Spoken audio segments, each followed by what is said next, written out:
कभी सोचा है कि हर बार कूड़ेदान में कुछ फेंकने पर पैसे कटे? सुनने में थोड़ा अजीब लगता है ना, लेकिन आज हम इसी सवाल की तह तक जाएंगे। क्या कचरा फेंकने पर टैक्स देना ही हमारा भविष्य है? जरा सोचिए, आपने कूड़ेदान में एक रैपर फेंका और फोन पर तुरंत ये मैसेज आ गया, नहीं नहीं, ये कोई मजाक नहीं है। जिस रफ्तार से हम कचरा फैला रहे हैं ना, ये बहुत जल्द हकीकत बन सकता है। देखिए, इस पूरे सिस्टम का मकसद सिर्फ एक है, हर इंसान को अपने फैलाए हुए कचरे के लिए सीधे तौर पर जिम्मेदार बनाना। मतलब हर एक आइटम के लिए, हर एक ग्राम के लिए। तो अब सवाल ये उठता है कि ऐसे किसी सिस्टम की जरूरत ही क्यों पड़ेगी? इसका जवाब जानने के लिए हमें पहले ये समझना होगा कि कचरे की ये समस्या असल में कितनी बड़ी है, कितनी गहरी है।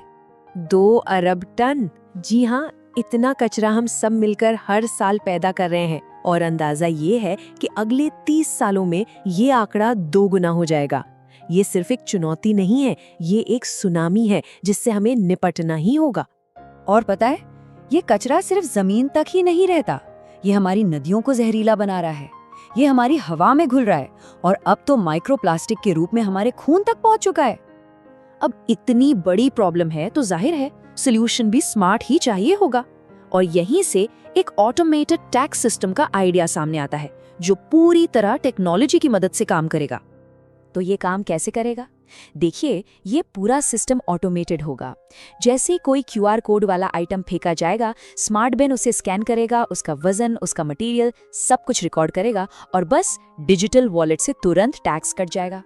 इतना ही नहीं, ये सिस्टम एक गार्बेज क्रेडिट स्कोर भी बना सकता है। अरे बिल्कुल बैंक के क्रेडिट स्कोर जैसा, पर ये पैसे नहीं बल्कि कचरा पैदा करने की आदतों को ट्रैक करेगा। चलिए, इसको ना एक कहानी से समझते हैं। इससे ये अंदाजा लगेगा कि ये सिस्टम हमारी रोजमर्रा की जिंदगी पर आखिर असर डालेगा कैसे। तो चलिए चलते हैं भविष्य में।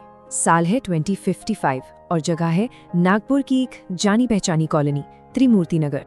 कहानी का हीरो है राजू, जो वेफर खाकर रैपर कूड़ेदान में फेंक देता है। एक बिल्कुल आम सी बात है ना, लेकिन इस भविष्य में इस छोटी सी हरकत का भी एक नतीजा है, और वो भी तुरंत।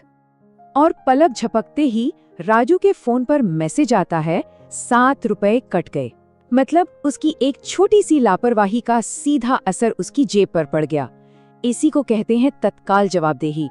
राजू का ये गुस्सा और हैरानी बिल्कुल जायज है। शायद पहली बार में हर कोई ऐसा ही सोचेगा। सोचिए, ये हमारे समाज की सोच में कितना बड़ा बदलाव होगा। और बात सिर्फ राजू तक नहीं रहती, इसका असर पूरे घर के बजट पर पड़ता है, घर की बातचीत पर पड़ता है। कचरा मैनेज करना घर की एक जरूरी चर्चा बन जाएगा। तो ये तो हुई राजू की कहानी। अब जरा देखते हैं कि बड़े पैमाने पर पूरे समाज पर इसका क्या असर होगा, हमारी आदतें कैसे बदलेंगी। मतलब ये सिस्टम एक तरह से आदतों के हिसाब से इनाम या सजा देगा। जो कम कचरा फैलाएगा उसे छूट मिलेगी, और जो ज्यादा पैकेज्ड सामान इस्तेमाल करेगा उसे भारी जुर्माना भरना पड़ेगा। समाज में लोगों को उनके कचरे से पहचाना जाने लगेगा। असल में ये पैसों का डर सीधे लोगों के रोजमर्रा के फैसलों पर असर डालेगा।